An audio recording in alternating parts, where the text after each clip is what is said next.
Smart screen YouTube ಚಾನೆಲ್ಗೆ ಸ್ವಾಗತ. ನಾನು ಶ್ವೇತಾ ಕಲ್ಕನಿ.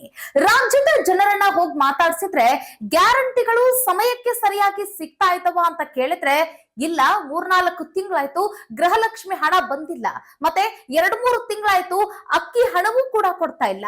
ಇದ್ಯಾವ ಸೀಮೆ ಸರ್ಕಾರ, ಇದ್ಯಾವ ಸೀಮೆ ಗ್ಯಾರಂಟಿಗಳು ಅಂತ ಹೇಳಿ ಜನ ಬೈತಿದ್ದಾರೆ. ಅದ್ರಲ್ಲೂ ಹಂದಿನೂ ಕೂಡ ತಿನ್ನೋದಿಲ್ಲ ಅಂತಹ ಅಕ್ಕಿಗಳನ್ನ ನಮಗ್ ಕೊಡ್ತಾ ಇದ್ದಾರೆ ಅಂತ ಹೇಳಿ ಜನ ಹಿಡಿ ಶಾಪವನ್ನ ರಾಜ್ಯ ಸರ್ಕಾರಕ್ಕೆ ಹಾಕ್ತಾ ಇದ್ದಾರೆ. ಒಟ್ಟಿನಲ್ಲಿ ಅಧಿಕಾರಕ್ಕೆ ಏರಬೇಕು ಅಂತ ಹೇಳಿ ಗ್ಯಾರಂಟಿಗಳ ಮೂಲಕ ಭರಪೂರ ಕೊಡುಗೆಗಳನ್ನ ರಾಜ್ಯದ ಜನತೆಗೆ ಕೊಟ್ಟಂತ ರಾಜ್ಯ ಸರ್ಕಾರ ಇವತ್ತು ಅತಂತ್ರ ಪರಿಸ್ಥಿತಿ ನಿರ್ಮಾಣ ಮಾಡ್ಕೊಳ್ತಾ ಇದೆ, ಮತ್ತೆ ಅತಂತ್ರ ಪರಿಸ್ಥಿತಿಯನ್ನ ತಾನೇ ತಂದೊಡ್ಕೊಳ್ತಾ ಇದೆ. ಸೊ ಹಾಗಾದ್ರೆ ಗ್ಯಾರಂಟಿಯಿಂದ ರಾಜ್ಯದಲ್ಲಿ ಆಗ್ತಾ ಇರುವಂತ ಸಮಸ್ಯೆಗಳೇನು? ಇವತ್ತು ರಾಜ್ಯದ ಜನ ಅಕ್ಕಿ ಸಿಗುತ್ತೆ, ಹಣ ಸಿಗುತ್ತೆ ಅಂತ ಹೇಳಿ ಇವತ್ತು ಇವ್ರಿಗೆ ಓಟ್ ಹಾಕಿ ಇವತ್ತು ಇವ್ರನ್ನ ಅಧಿಕಾರಕ್ಕೆ ತಂದು ನಿಲ್ಲಿಸಿದ್ದಾರೆ, ಅಧಿಕಾರವನ್ನ ಕೊಟ್ಟಿದ್ದಾರೆ. ಆದ್ರೆ ಅಧಿಕಾರದಲ್ಲಿರುವಂತ ರಾಜ್ಯ ಸರ್ಕಾರ ಕೊಟ್ಟಿರುವಂತ ಮಾತನ್ನ ಉಳಿಸ್ಕೊಳ್ತಾ ಇದೆಯಾ? ಇನ್ನೊಂದು ಕಡೆ ನಿರ್ಮಲಾ ಸೀತಾರಾಮ್ ಅವರು ಕರ್ನಾಟಕ ದಿವಾಳಿ ಆಗ್ತಾ ಇದೆ, ದಿವಾಳಿ ಅತ್ತ ಸಾಕ್ತಾ ಇದೆ ಅಂತ ಹೇಳಿ ಮೊನ್ನೆ ಬಜೆಟ್ ನಲ್ಲಿ ಒಂದು ಹೇಳಿಕೆನ ಕೊಟ್ಟಿದ್ರು. ಆ ಸಂದರ್ಭದಲ್ಲಿ ಇಲ್ಲಿರುವಂತ ರಾಜ್ಯ ಸರ್ಕಾರ ಮುಗಿಬಿದ್ದಿತ್ತು. ಅದ್ ಹೆಂಗೆ ದಿವಾಳಿ ಆಗ್ತಾ ಇದೆ, ಎಲ್ಲವೂ ಸರಿಯಾಗಿದೆ ಅಂತ ಹೇಳ್ತಾ ಇದ್ರು. ಎಲ್ಲಿ ಎಲ್ಲವೂ ಸರಿಯಾಗಿದೆ? ರಾಜ್ಯದ ಜನರನ್ನ ಹೋಗಿ ಮಾತಾಡ್ಸಿದ್ರೆ ಗೃಹಲಕ್ಷ್ಮಿ ಹಣವೂ ಬರ್ತಾ ಇಲ್ಲ, ಅಕ್ಕಿ ಹಣವೂ ಕೂಡ ಬರ್ತಾ ಇಲ್ಲ ಅಂತ ಹೇಳ್ತಿದ್ದಾರೆ. ಅದರ ಜೊತೆಗೆ ಇವರು ಈ ಗ್ಯಾರಂಟಿಗಳಿಂದ ತೆಗೆದಿರುವಂತ ಈ ಹಣವನ್ನೆಲ್ಲ ಅಂತಂದ್ರೆ ಫ್ರೀ ಆಗಿ ಇಲ್ಲಿ ಕೊಟ್ಟು ಬೇರೊಂದು ಕಡೆಗೆ ಇವರು ಹಣವನ್ನ ವಸೂಲಿ ಮಾಡ್ತಾ ಇದ್ದಾರೆ ಅನ್ನೋ ಒಂದು ಆರೋಪವೂ ಕೂಡ ರಾಜ್ಯ ಸರ್ಕಾರದ ಮೇಲೆ ಬೀಳ್ತಾ ಇದೆ. ಇನ್ನು ಇತ್ತೀಚೆಗೆ ಬೆಂಗಳೂರಿನ ಜೀವನಾಡಿಯಾಗಿರುವಂತಹ ಮೆಟ್ರೋ ದರವನ್ನು ಕೂಡ ಇದಕ್ಕಿಂತ ಹಾಕಿ 50-100ರಷ್ಟು ದರವನ್ನ ಏರಿಕೆ ಮಾಡ್ಬಿಟ್ಟು ಜನಗಳಿಂದ ಹಿಡಿಶಾಪವನ್ನ ಹಾಕಿಸಿಕೊಂಡ್ರು, ಮತ್ತೆ ಆಕ್ರೋಶಕ್ಕೂ ಕೂಡ ಕಾರಣರಾದ್ರು. ಸೊ ಇದೆಲ್ಲ ಬೇಕಿತ್ತ ನಿಮಗೆ ಅನ್ನೋದು ಪ್ರಶ್ನೆ. ಗ್ಯಾರಂಟಿಗಳನ್ನ ಜನ ಎಕ್ಸ್ಪೆಕ್ಟ್ ಮಾಡಿದ್ರ? ಗ್ಯಾರಂಟಿ ಕೊಡಿ ಅಂತ ಕೇಳಿದ್ರ? ನೀವಾಗೆ ಬಂದ್ರಿ ಗ್ಯಾರಂಟಿಗಳನ್ನ ಕೊಟ್ರಿ. ಇವತ್ತು ಗ್ಯಾರಂಟಿಯನ್ನ ಸರಿಯಾಗಿ ಕೊಡಕ್ ಆಗದೆ ಇರುವಂತ ಪರಿಸ್ಥಿತಿಯನ್ನ ನೀವು ತಂದ್ಕೊಂಡಿದ್ದೀರಿ. ಅದರ ಜೊತೆಗೆ ಸತೀಶ್ ಜಾರಕಿಹೊಳಿ ಅವರು ಒಂದು ಹೇಳಿಕೆಯನ್ನ ಕೊಡ್ತಾರೆ, ಹಣವನ್ನ ಜೋಡಿಸಿ ನಾವು ನಿಮಗೆ ಕೊಡ್ತೀವಿ ಅಂತಿದ್ದಾರೆ. ಹಾಗಾದ್ರೆ ರಾಜ್ಯದ ಬೊಕ್ಕಸದಲ್ಲಿ ಹಣ ಇಲ್ಲ ಅನ್ನಂಗಾಯ್ತು. ಒಟ್ಟಿನಲ್ಲಿ ನಿರ್ಮಲಾ ಸೀತಾರಾಮ್ ಅವ್ರು ಹೇಳ್ದಂಗೆ ರಾಜ್ಯ ದಿವಾಳಿ ಅಂತ ಸಾಕ್ತಾ ಇದೆಯಾ?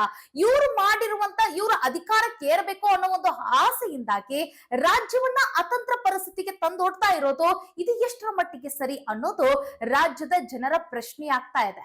ಹೌದು, ಇತ್ತೀಚೆಗೆ ಸಿದ್ದರಾಮಯ್ಯ ಅವರು ಕೂಡ ಒಂದು ಹೇಳಿಕೆಗಳನ್ನ ಕೊಡ್ತಾ ಇದ್ರು, ಯಾರಿಗೆಲ್ಲ ಸೌಲಭ್ಯಗಳಿದೆ, ಯಾರಿಗೆಲ್ಲ ಅನುಕೂಲ ಇದೆ ನೋಡಿ, ಅವ್ರ ಗ್ಯಾರಂಟಿಗಳನ್ನ ಉಪಯೋಗ ಮಾಡ್ಕೊಳ್ಬೇಡಿ ಅಂತಾನೂ ಕೂಡ ಹೇಳಿಕೆಯನ್ನ ಕೊಟ್ರು.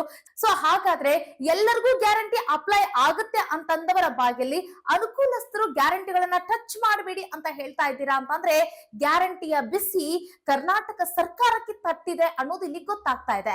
ಹಾಗಾದ್ರೆ ಈ ಎಲ್ಲ ಗ್ಯಾರಂಟಿಗಳು ಹೀಗೆ ಕಂಟಿನ್ಯೂ ಆಗುತ್ತಾ ಅನ್ನೋದು ಇಲ್ಲಿ ದೊಡ್ಡ ಪ್ರಶ್ನೆಯಾಗಿ ಕಾಡ್ತಾ ಇದೆ. ಯಾಕೆ ಅಂತಂದ್ರೆ ಇತ್ತೀಚೆಗೆ ಪ್ರಹ್ಲಾದ್ ಜೋಶಿ ಅವರು ಈ ಗ್ಯಾರಂಟಿಗಳ ಕುರಿತಾಗಿ ಒಂದು ಹೇಳಿಕೆನ ಕೊಟ್ರು. ಏನು ಅಂತ ಅಂದ್ರೆ ಇವರು 10 ಕೆಜಿ ಅಕ್ಕಿಗಳನ್ನ ಕೊಡ್ತೀವಿ ಅಂತ ಹೇಳಿ ಏನ್ ಅನೌನ್ಸ್ ಮಾಡಿದ್ರಲ್ಲ, ಸೊ ಆ ಸಂದರ್ಭದಲ್ಲಿ 10 ಕೆಜಿ ಅಕ್ಕಿನ ಕೊಡಕ್ ಆಗಿರ್ಲಿಲ್ಲ. ಯಾಕಂತಂದ್ರೆ ಸರಿಯಾದ ದಾಸ್ತಾನು ಇರಲಿಲ್ಲ. ಅಂತಂದ್ರೆ ಸಾಕಷ್ಟು ರೀತಿಯಾದಂತ ಬರ ಆವರಿಸಿಕೊಂಡಿರೋ ಕಾರಣಕ್ಕಾಗಿ ಹೆಚ್ಚಾಗಿ ಭತ್ತ ಬೆಳೆಯಕ್ ಆಗಿರ್ಲಿಲ್ಲ, ಅಕ್ಕಿ ಇರ್ಲಿಲ್ಲ, ಅಕ್ಕಿ ದಾಸ್ತಾನು ಕಡಿಮೆ ಆಗಿತ್ತು. ಸೊ ಹೀಗಾಗಿ ಅದರ ಹೊರತಾಗಿ ಅದರ ಪರ್ಯಾಯವಾಗಿ ಹಣ ಕೊಡ್ತೀವಿ ಅಂತ ಏನ್ ಹೇಳಿದ್ರಲ್ಲ, ಆ ಹಣ ಈಗ ರಾಜ್ಯದ ಜನತೆಗೆ ತಲುಪ್ತಾ ಇಲ್ಲ ಅನ್ನೋದು ಜನಗಳ ಕೂಗಾಗಿದೆ, ಜನಗಳ ಆಕ್ರೋಶ ಆಗಿದೆ. ಸೊ ಹೀಗಾಗಿ ಪ್ರಹ್ಲಾದ್ ಜೋಶಿ ಅವರು ಒಂದ್ ಮಾತು ಹೇಳಿದ್ರು. ಏನಂತಂದ್ರೆ ಜೂನ್ ತಿಂಗಳದಲ್ಲಿ ಅಂತಂದ್ರೆ ಕಳೆದ ಜೂನ್ ತಿಂಗಳವರೆಗೂ ಕೂಡ ಆ ರೀತಿಯಾದಂತ ಬರದ ಛಾಯೆ ಇತ್ತು, ಮತ್ತೆ ದಾಸ್ತಾನು ಕಡಿಮೆ ಇತ್ತು, ಆಗ ಅಕ್ಕಿ ಇರ್ಲಿಲ್ಲ. ಅದಕ್ಕೂ ಮುಂಚೆ ನಾವು 34 ರೂಪಾಯಿ ಅಕ್ಕಿನ ಕೊಡ್ತಾ ಇದ್ವಿ, ಅಂತಂದ್ರೆ 34 ರೂಪಾಯಿ ಕೆಜಿಗೆ. ಬಟ್ ಈಗ ಜೂನ್ ತಿಂಗಳದ ನಂತರ ಅಕ್ಕಿ ಇದೆ, ದಾಸ್ತಾನು ಇದೆ. ಸೊ ಇದ್ರ ಬಗ್ಗೆ ನಾವು ರಾಜ್ಯ ಸರ್ಕಾರಕ್ಕೆ ಕನ್ವೆ ಮಾಡಿದ್ವಿ, ಹೇಳಿದ್ವಿ. ಸೊ 34 ರೂಪಾಯಿ ಕೊಡ್ತಿದ್ದಂತ ಅಕ್ಕಿನ 28 ರೂಪಾಯಿಗೆ ನಾವು ಕೊಡ್ತೀವಿ ಅಂತ ಹೇಳಿದ್ವಿ. ಸೊ ಈ ಕುರಿತಾಗಿ ಮುನಿಯಪ್ಪ ಅವರು ಮಾತಾಡ್ಕೊಂಡು ಹೋದ್ರು. ತದನಂತರ ಆರ್ಡರ್ ಪ್ಲೇಸ್ ಮಾಡ್ತೀನಿ ಅಂತ ಹೇಳಿ ಹೋದವರು ಇನ್ನೂ ಕೂಡ ಪತ್ತೆ ಇಲ್ಲ ಅಂತಂದ್ರೆ ಅಕ್ಕಿ ಇದ್ರೂ ಕೂಡ ಅದನ್ನ ಪಡೆದುಕೊಂಡು ಬಂದು ರಾಜ್ಯದ ಜನತೆಗೆ ತಲುಪಿಸುವಲ್ಲಿ ರಾಜ್ಯ ಸರ್ಕಾರ ವಿಫಲ ಆಗ್ತಾ ಇದೆ ಅನ್ನೋದು ಇಲ್ಲಿ ನಮಗೆ ಸ್ಪಷ್ಟವಾಗಿ ಗೊತ್ತಾಗ್ತಾ ಇದೆ. ಇನ್ನೊಂದು ಕಡೆ ಮೆಟ್ರೋ ವಿಚಾರದಲ್ಲೂ ಕೂಡ ಇದಕ್ಕಿದ್ದಂತೆಯೇ ದರವನ್ನ ಏರಿಕೆಯನ್ನ ಮಾಡ್ಬಿಟ್ರು. ಬೆಂಗಳೂರಿನಂತ ಈ ದೊಡ್ಡ ನಗರಿ, ಈ ಸಿಟಿಯಲ್ಲಿ ಹೆಚ್ಚು ಟ್ರಾಫಿಕ್ ಗಳ ಆಗ್ತಾನೆ ಇರುತ್ತೆ. ಸೊ ಹಂಗೂ ಹಿಂಗೂ ಹೆಂಗೋ ಮಾಡಿ ಟ್ರಾಫಿಕ್ ಎಲ್ಲೋ ಒಂದ್ ಕಡೆ ಕಡಿಮೆ ಆಗ್ತಾ ಇದೆ ಅಂತಂದ್ರೆ ಅದಕ್ಕೆ ಮೆಟ್ರೋನೇ ಕಾರಣ. ಇದಕ್ಕಿದ್ದ ಹಾಗೆ ಮೆಟ್ರೋ ದರ ಏರಿಕೆ ಮಾಡಿದ್ರೆ ಜನ ಮೆಟ್ರೋ ಹತ್ತೋದನ್ನ ನಿಲ್ಲಿಸಿ ಈಗ ಸರ್ಕಾರಿ ವೆಹಿಕಲ್ ಗಳನ್ನ ಯೂಸ್ ಮಾಡ್ತಾ ಇದ್ದಾರೆ. ಸರ್ಕಾರಿ ಬಸ್ಗಳು ಮತ್ತೆ ಈ ರೀತಿಯಾದಂತ ಯೂಸ್ ಮಾಡ್ಲಿಕ್ಕೆ ಮುಂದಾಗ್ತಾ ಇದ್ದಾರೆ. ಇದ್ರ ಜೊತೆಗೆ ತಮ್ಮ ಓನ್ ವೆಹಿಕಲ್ಸ್ ಗಳನ್ನು ಕೂಡ ಬಳಕೆಯನ್ನ ಮಾಡ್ತಾ ಇದ್ದಾರೆ. ನೀವು ಇತ್ತೀಚೆಗೆ ಒಂದು ನ್ಯೂಸ್ ನೋಡಿರ್ಬೋದು, 1 ಲಕ್ಷಕ್ಕೂ ಹೆಚ್ಚು ಜನ ಈಗ ಸಾರಿಗೆ ಬಸ್ಗಳನ್ನ ಉಪಯೋಗ ಮಾಡ್ಲಿಕ್ಕೆ ಜನ ಮುಂದೆ ಬಂದಿದ್ದಾರೆ ಬೆಂಗಳೂರಿನಲ್ಲಿ ಅನ್ನೋ ಒಂದು ವರದಿ ಸಿಕ್ಕಿತ್ತು. ಸೊ ಇದನ್ನೆಲ್ಲವನ್ನ ಗಮನಿಸ್ತಾ ಇದ್ರೆ ಗ್ಯಾರಂಟಿ ಎಫೆಕ್ಟ್ ನಿಂದಾಗಿ ಸರ್ಕಾರ ತತ್ತರಿಸಿ ಹೋಗ್ತಾ ಇದೆ. ಸೊ ಹೆಂಗಾದ್ರೂ ಮಾಡಿ ಹಣ ಜೋಡಿಸ್ಬೇಕು ಅಂತ ಹೇಳಿ ಈ ರೀತಿಯಾದಂತ ಪರ್ಯಾಯ ವ್ಯವಸ್ಥೆಯನ್ನ ಮಾಡ್ಕೊಳ್ತಾ ಇದೆ ಅನ್ನೋದು ಇಲ್ಲಿ ಸ್ಪಷ್ಟವಾಗಿ ಗೊತ್ತಾಗ್ತಾ ಇದೆ. ಇನ್ನೊಂದು ಕಡೆ ಈ ಗ್ಯಾರಂಟಿಗಳನ್ನ ಸರಿಯಾಗಿ ಕೊಡಕ್ ಕೂಡ ರಾಜ್ಯ ಸರ್ಕಾರಕ್ಕೆ ಆಗ್ತಾ ಇಲ್ಲ. ಅದರಲ್ಲೂ ಅನ್ನಭಾಗ್ಯ ಯೋಜನೆಗೆ ಏನ್ ಹಣವನ್ನ ಕೊಡ್ತಾ ಇದ್ರಲ್ಲ ಪರ್ಯಾಯವಾಗಿ ಅಕ್ಕಿ ಬದಲಾಗಿ, ಸೊ ಈಗ ಅಕ್ಕಿನೇ ಕೊಡಬಹುದು. ಯಾಕಂತಂದ್ರೆ ಈಗ ಅಕ್ಕಿ ಇದೆ ಅಂತೆ, ದಾಸ್ತಾನು ಇದೆ ಅಂತೆ. 34 ರೂಪಾಯಿ ಇದ್ದಿದ್ದು 28 ರೂಪಾಯಿಗೆ ನಾನು ಕೊಡ್ತೀನಿ ಅಂತ ಹೇಳಿ ಈಗ ಕೇಂದ್ರ ಮುಂದಾಗಿದೆ. ಸೊ ಆದ್ರೂ ಸಹಿತ ಅಕ್ಕಿನ ಖರೀದಿ ಮಾಡಿ ಜನಗಳಿಗೆ ತಲುಪಿಸುವ ಒಂದು ಕೆಲಸವನ್ನ ರಾಜ್ಯ ಸರ್ಕಾರ ಮಾಡ್ತಾ ಇಲ್ಲ. ಯಾಕೆ? ಸೊ ಇದೆಲ್ಲವೂ ಕೂಡ ಗ್ಯಾರಂಟಿಗಳ ಎಫೆಕ್ಟ್ ನಿಂದ ರಾಜ್ಯ ಸರ್ಕಾರ ತತ್ತರಿಸ್ತಾ ಇದೆ ಅನ್ನೋದು ಇಲ್ಲಿ ಗೊತ್ತಾಗ್ತಾ ಇದೆ.